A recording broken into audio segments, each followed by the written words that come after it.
Greetings, Mail fans, and welcome to another episode in the new series of Mail Unleashed. Mail Unleashed is brought to you by Market Reach, and in it, I interview leading marketers from the UK to share our continuing love for the great medium that is direct mail. Now, I'm delighted to be joined today by Nishma Patel Robb, who's with me here. Now, Nishma, well, it's a long list. She's been actually the Director of Brand and Reputation at Google. Recently, she started The Glittersphere, which is a business looking to uncover female creative talent here in Britain. But she's also the president of WACL, that's the venerable Women in Advertising and Communications in London, 100 years old organisation for women in the advertising and media industry. And particular passion of mine, she's also president of the History of Advertising Trust, which is, I think, the largest archive of advertising material in the world, which you can go and visit in a glorious purpose-built site not far from Norwich. So, Nishma, welcome. The first thing everybody's going to want to know is why on earth would Google, when you were at Google, why would it use direct mail? After all, you pretty much know who everybody is and you've got a digital way of reaching them, and yet you are quite an extensive B2B direct mail advertiser. I think that's right, isn't it? Absolutely. Well, first of all, thank you very much for having me here. That's a pleasure. And for that introduction. Yeah, it's one of those things. I think even when I first joined Google, I was surprised actually how much of our marketing commitment was around direct mail. But when you think about it, and actually think about it for any campaign, it made perfect sense. So this, as you say, was predominantly around B2B. So this is about communicating to predominantly small businesses, but actually I have some examples of what I did with larger businesses as well. So these would be kind of more household brands, advertising agency, creative agencies as well. But for the smaller businesses, this is about trying to reach the 5 million or so small businesses in the UK and encouraging them to use Google. And I suppose one of the issues, perhaps, particularly in the earlier years, so this is perhaps going back even just 6-7 years ago, so this is not talking about right from the start of Google days, but even 6-7 years ago, there were so many businesses that hadn't necessarily considered digital marketing, weren't necessarily on a digital footprint. You know, if I think about the proportion of businesses that are currently on Google who have a Google footprint, it's certainly not the entirety of the small business network in the UK. It's a proportion of them. So thinking about reaching customers outside of the bubble that we're in was critical. Yeah. So of course, digital marketing was a key part of it, and bringing people back into the process of setting up their free listing on Google and then think about advertising. But to reach them, we had to find more creative ways. And direct mail was one of the most efficient and effective ways of doing that, because it allowed us with really simple messaging to kind of drop on a doormat, which wasn't necessarily always doormats of businesses. No. This was actually kind of a more broader reach campaign at times as well, which was around, you know, is this another way of getting eyeballs or visitors into your shop or into your business? So this wasn't necessarily also just targeting e-commerce businesses, it was any business. I always remember some of my favourite stories were thinking about hairdressers or, you know, kind of retail outlets on the high street who pre-COVID would never have considered the need of a digital footprint. Of course. And so reaching them with Google in a direct mail format in a really creative way that made them not just think about Google, but actually make them think about digital marketing and simplifying it in a way to drive action. I think this is actually an incredibly important thing, because the other thing, of course, is that the other great thing with mail is that it's tangible, it's keepable, it's even what you might call forwardable, okay, in the sense that very few people are going to receive a message telling them to sort out their listing on Google and they're going to do it there and then. What they will do is what we call in this series the toast rack effect. You go, this is actually quite important. I'm not in the mood or free to do it right now, but I will put it to one side and do it later. Or, as I would guess probably happen with some small businesses, they get their kids to do it, or something similar. But I think the idea, as you say, it is, there can be that barrier to step over to understanding how to do it. There can be that understanding the safety around it. Is this legitimate? But I think your point about keeping it's critical. If you have a deluge of emails, so you're a pub owner, you've got a deluge of emails, assuming that you are kind of digitally driven enough, which most businesses are now, and you're concerning yourself with supply and stock and this and that, the bottom of the list is some of those marketing things. And so sometimes, as you say, being handed something in businesses that certainly have a more physical nature, we found to be very effective, because you say it's the passing to someone, do you know, I'll pop it over here, etc. It's the same reason why you see in so many businesses, you know, we went to great lengths to make sure they would have the right stickers in the, or you know, in shop materials to encourage people to leave reviews. Brilliant. Because it's that same physical nature. So I think the idea is, particularly I found as marketing at Google, you're marketing something that doesn't exist. Yeah. It's ether. You can't touch it, you smell it, feel it, know it. It's there. And it had great credibility in the sense of trust, but at the same time, its lack of physicality was a challenge. Direct mail was one of the few ways, other than kind of in-person events, where we were able to give Google a bit of life. And that was wonderful, because all of a sudden you could get across a bit of brand, of course, a bit of who we are. There was the cheek and the wink that we often talk about as Google, the simplicity. And it was just a more playful space to be in. I always notice that, like, retired bankers and lawyers, they always go and do something like start a brewery or buy a vineyard. And you suddenly realise you've spent 25, 30 years of your life making money out of something entirely ethereal, and you're desperate just to see a truck leave your premises with some physical goods on it. I think that's why you see so many. I used to love presentations from creative agencies, would always over-index on the creative expression that you would see through out of home, through direct mail, through experiences. And it's because, you know, not to take away from the digital assets in the film often, but actually there's something really beautiful about being able to see, touch, feel, point at that really matters. And I agree with you, being able to hold something and the creativity of thought, because there is an expense and a cost attached to doing something that's going to be printed and made. There was always the sustainability factor as well, which I think has been incredibly misunderstood. So there's two things that have been really challenging when you look at the marketing mix. One is around short-term ROI measurement. And I think the other thing is our understanding of factors like sustainability. So the idea that, you know, do we really truly understand the cost of your full email program, knowing what it actually costs, you know, servers and AI, we're getting more smarter about this stuff, versus a printed piece of material, the effectiveness, the wastage, and I'd mean wastage in terms of reach or personalisation. And actually the thing I feel really passionate about is in a world that I think we're getting terribly more bland generally, and I know this is Thomas Heatherwick's big kind of the blandemic of buildings.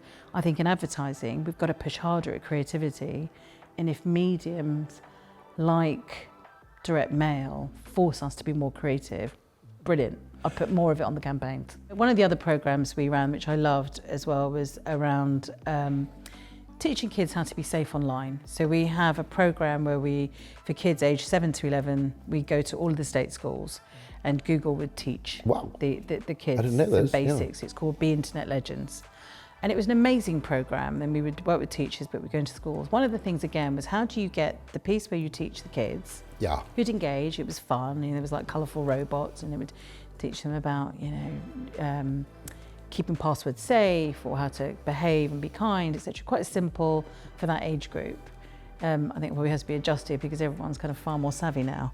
But the idea was how do you get that then to the parents? Because that was the clear loop.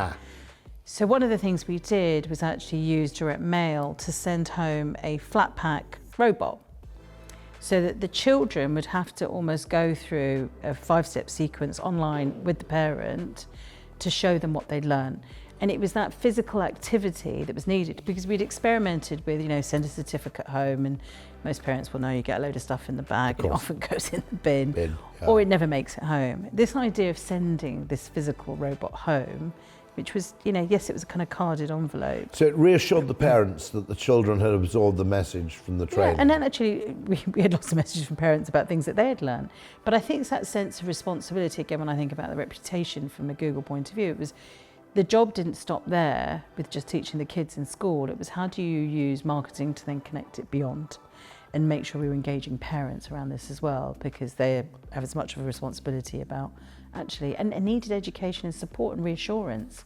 Actually, these are ways I can keep my kids safe online. Google are big believers of digital marketing, but I think it's around, as good marketeers need to understand the mix. Google are significant spenders on out of home and other media, and I think it's around the 360 behaviour.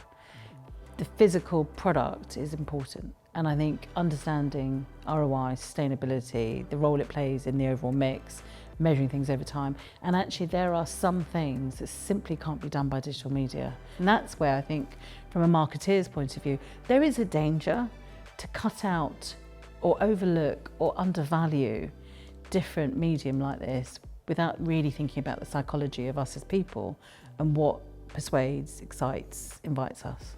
So the value I always argue for anybody, especially digital people who tend to have a cultural slight aversion, the argument I always make for using direct mail is very simply that until you've tried it, you won't know who your potential customers are, because direct mail is magically different and it will help you discover customers you never anticipated you would have, okay? Simply because of the potency it has. When you're developing the Glittersphere, do you have similar plans, and how else do you see direct mail being really valuable to everything from large businesses to small startups, for that matter? So the Glittersphere is a community and a storytelling platform, very female focused in terms of what we're doing. It's a little bit, if you're familiar with Reese Witherspoon's Hello Sunshine project of telling stories through a female lens, we're doing that through podcasting and other formats, but also really focusing on how creators and creatives and entrepreneurs communicate and reach customers or reach viewers. And of course we're going to use all of the relevant tools that we have in digital. But one of the critical things I found when I met a lot of these female creators that I have been over the years have kind of become acquaintances with, and actually a lot of people now trying to find relevance in the way that they tell stories, is they don't want just a one-dimensional digital footprint. No. They want to go beyond that. So direct mail is also critical around actually a lot of audiences that these creators and some of the creatives, when I say creators, I'm talking about musicians and artists, DJs, etc. There is a danger of the bubble you create. You create a following and that's yours. 9 times out of 10, in order for them to grow and for them to understand... And then it becomes self-referential and a self-fulfilling prophecy, which is we've attracted these customers, we define our future customers by our present customers, rinse and repeat. Yeah. And which is brilliant to a point. And the danger is actually if they cannot extend beyond the community they've created, there are not just challenges on growth, you can become quite stale.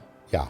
And one of the things I have found, so to your point around actually finding not just new customers, but understanding the kind of saliency of your product or your story or your relevance, is you've got to find different ways to reach out and being really creative at it. So for example, book clubs have been hugely successful and important and a great gathering for lots of female community groups. Well, we have devised a podcast group, we have devised a creators group, and this is another way of people coming together and discussing content. We want to create physical assets for that and direct marketing, because we want to reach people who might not be a podcast listener today. But this is people getting together in the real world, just to clarify. Getting together in the real world, but we reach these people in the real world through direct mail. Perfect. So this is a way of saying, actually, how do we go beyond our community?